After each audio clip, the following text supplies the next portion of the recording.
Hello guys, स्वागत है आप सभी का शिव ओम क्लासेस के ऑनलाइन प्लेटफॉर्म में। अगर आपको अपनी क्लास का कंप्लीट स्टडी मटेरियल जैसे notes, videos, model paper, NCERT solutions, MCQ test, ये सब कुछ चाहिए और वो भी बिल्कुल फ्री के अंदर, तो अभी प्ले स्टोर पे जाइए और शिव ओम क्लासेस नाम से हमारी जो ऐप है वो डाउनलोड कर लीजिए।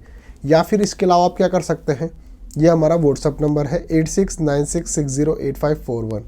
आप हमारे को इस पर व्हाट्सअप पे मैसेज कर सकते हैं।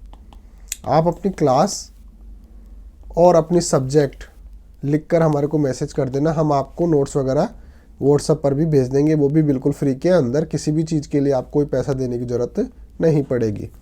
अब हम मुहावरे पढ़ रहे थे, तो अगला मुहावरा पढ़ते हैं, कानो कान खबर न होना। अगला मुहावरा क्या है? कानो कान खबर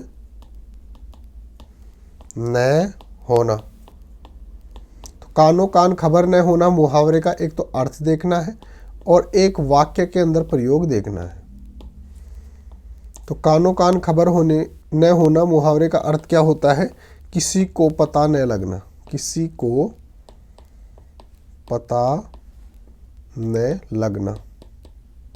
तो कानो कान खबर न होना मुहावरे का अर्थ क्या है? किसी को पता न लगना। अब सर, इसका वाक्य के अंदर प्रयोग किस प्रकार से कर सकते हैं? जैसे वार्षिक परीक्षा के अंदर प्रश्न पत्र जो है वो कल शाम तक ही विद्यालय के अंदर आ जाएंगे, लेकिन उसके बारे में किसी को भी कानो कान खबर नहीं होगी। कहने का मतलब किसी को भी पता नहीं चलेगा कि विद्यालय के अंदर जो पेपर है वो आ चुके हैं। तो हम क्या लिख सकते हैं इसका सेंटेंस, वाक्य? वार्षिक परीक्षा के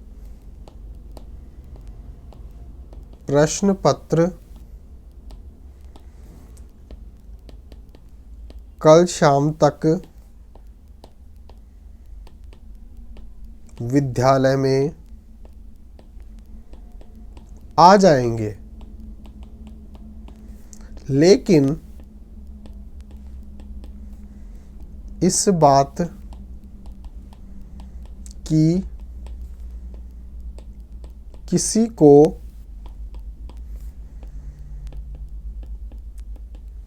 कानो कान खबर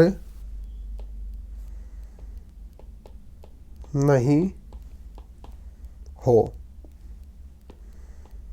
यानी कि इसकी जानकारी जो है वो किसी को भी नहीं होनी चाहिए कि कल शाम को ही जो पेपर है वो विद्यालय के अंदर आ जाएंगे।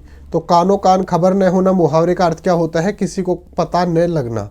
और वाक्य के अंदर प्रयोग कैसे लिख सकते हैं? जैसे वार्षिक परीक्षा की प्रश्न पत्र कल शाम तक विद्यालय में आ जाएंगे, लेकिन इस बात की किसी को कानो कान खबर नहीं हो। यानी कि किसी को भी पता नहीं लगना चाहिए। तो इस प्रकार से हम इस मुहावरे का अर्थ और वाक्य के अंदर प्रयोग कर सकते हैं। तो बने रहिए शिव ओम क्लासेस के ऑनलाइन प्लेटफॉर्म के साथ। मिलते हैं अगले टॉपिक